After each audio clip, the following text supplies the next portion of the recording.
이제 그건 약간 좀 관련 없는 내용인데 제가 저번 주에 이제 제 고객을 만나다가 이제 고객분의 이제 조카를 보게 되었는데 그분이 이제 19살, 20살 되는 이제 청년이었는데 이제 갑자기 이제 상타를 이렇게 하시더라고요. 그래서 봤더니 이제 남자분이셨는데 이제 그분이 이제 남성형 유방이 이렇게 있으셨던 거예요. 그래서 저는 이제 이거를 이제 이론적으로만 알고 이제 항상 이제 글로만 봤었는데 이제 직접 필드에서 보니까 좀 약간 좀 새롭더라고요. 그런데 이제 그게 제가 이제 이러한 봤던 내용들에 대해서 뭐 어떻게 좀 조치를 하면 좋겠고 좀 상담을 해드리고 이제 이거에 대한 그 내용을 제가 또 다른 또 고객분들에게 좀 말씀 좀 드렸어요. 이제 그랬더니 이제 혹시 남자분이 좀 뚱뚱해서 그런 거 아니냐라고 이렇게 오히려 답변을 하시더라고요. 근데 이건 호르몬에 대한 이제 이렇게 좀 장애가 있던 건데 이제 이렇듯 이제 저희가 이렇게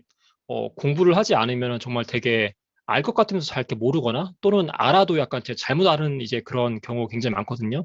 그래서 이제 오늘 이렇게 말씀드린 내용도 저희가 잘 알 것 같으면서도 약간 모를 수도 겠지만 이제 그래서 그런 것들을 저희가 어떻게 하면 저희 뉴트라이트 솔루션으로 잠깐 드릴 수 있을지에 대해서 말씀을 드리도록 하겠습니다. 자, 그래서 일단 내장 지방에 대해서 말씀을 드릴게요. 그래서 일단 저희 몸속에 숨어 있는 게 일단 내장 지방, 그렇죠? 저희 장기 사이사이에 이제 곳곳이 숨어 있는 내장 지방이죠. 내장 지방은 이제 지방산 형태로 우리 몸에서 이제 빠져나오게 되는데요. 이 지방산은 저희 혈액을 통해서 전신을 통해서 순환합니다. 그러면서 혈관과 간, 심장 등의 여러 장기의 치명적인 결함을 초래하게 되고요. 따라 뭐 대사증후군이라든지 고혈압, 이상지질혈증, 당뇨병, 비알코올성 지방 간염 과 같은 다양한 대사 질환들을 유발을 할 수가 있습니다. 내장 지방이 있다면은.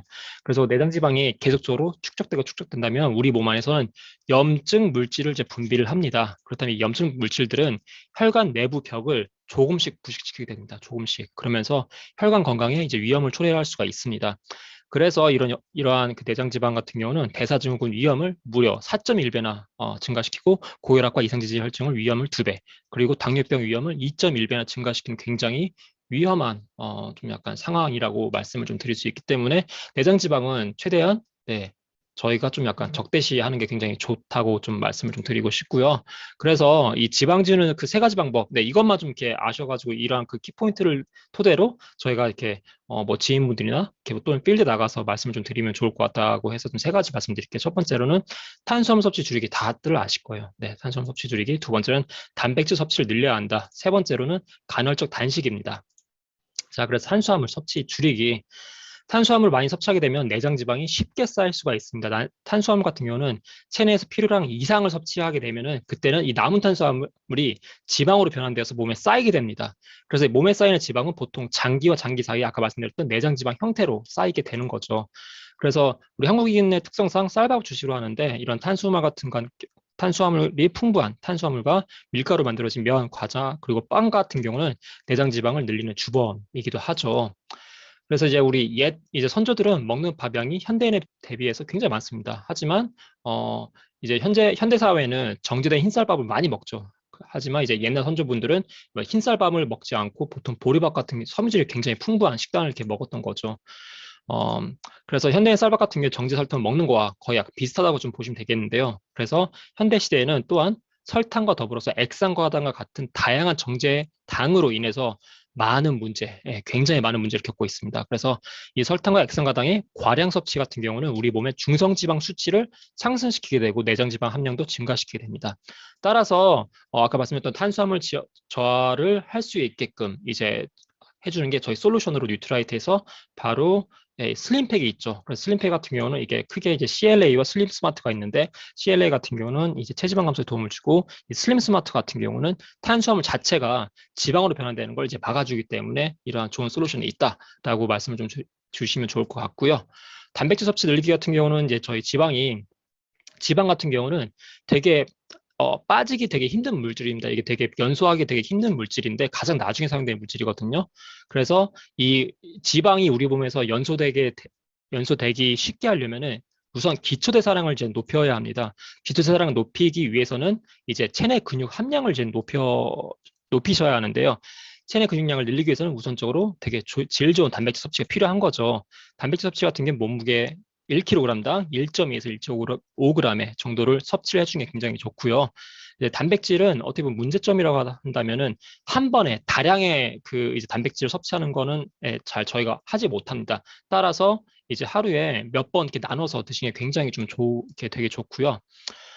단백질 섭취를 늘리면서 당연히 탄수화물 섭취를 줄이시는 게 굉장히 좋습니다. 그래서 급격한 탄수화물 제한은 이제 무조건 피하셔야 하고요. 그리고 탄수화물 섭취는 줄이면서 단백질 섭취를 늘리는 게 굉장히 중요하고, 뭐 단백질 많이 들어간 음식은 뭐 동물성 단백질 같은 경우 이제 다음과 같이 동물성 단백질은 다음과 같이 있고, 식물성 단백질은 이제 다음과 같은 이제 음식들이 있는 거를 좀 참조를 해주면 좋겠고요. 그러면은 이제 우리 뉴트라이트에서 단백질 솔루션이 굉장히 다양하게 있습니다. 보시면 제품이 굉장히 다양하게 있는데 바로 그게 무슨 말이냐. 그만큼 단백질 섭취가 우리 현대사회에 굉장히 중요하다라는 거를 제시하고 있는 거죠. 그래서 액세스 에센셜 아미노 같은 경우는 이거는 BCAA가 이제 많이 들어가 있는 성분인데 저 같은 경우는 이거를 개인적으로 이제 많이 먹고 있는데 되게 근성장하는데 굉장히 좋습니다. 예, 아마 섭취해 보신 분도 다들 아실 거예요. 그리고 뉴트리라이트 프로틴 녹차 맛이 있고 뉴트리 키즈 프로틴 이거 잘못 나왔네요. 뉴트리라이트 파이터 프로틴이 있고 그리고 뉴트리 키즈 프로틴 베리 맛이 이렇게 있습니다. 그리고 이제 또 마실 수 있는 이러한 그 프로틴도 나왔죠. 중간에 있는 하루탄탄 영양 등등. 그리고 밀당을 그만하자고 하죠. 예, 그래서 갓 구운 프로틴 쿠키를 드셔주시면 굉장히 좋을 것 같습니다. 마지막으로 간헐적 단식에 대해서 말씀드리겠는데요. 이제 단식을 하면은 혈당과 인슐린 수치가 둘 다 떨어지게 됩니다. 단식 같은 경우는 되게 이게 중요한 포인트인데요. 이게 시간적으로 봤을 때는 12시간 이상이 지나야 합니다.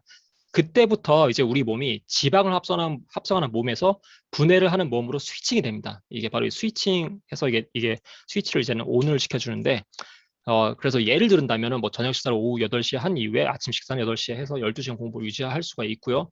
지방 분해를 좀 더 효율적으로 하고 싶다. 그렇다면 간헐적 단식을 16시간에서 24시간 동안 진행할 수 있으시면 되게 좋고요. 또한 일주일에 1에서 2회 정도 시행하고 이제 한 달 이후에는 이제 좋은 효과를 이제 볼 수가 있다고 합니다. 네, 이상으로 여러분께